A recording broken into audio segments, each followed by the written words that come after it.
巡りをたどっても尽きません。森の小さなレストラン、空っぽのポケットをまっさぐって忘れた人からたどり着く。予約は一つもありません。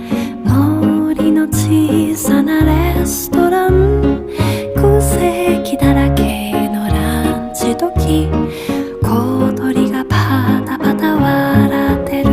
チュルチュンチュンチュンチュンチュンチュルチュン、チュルチュンチュンチュン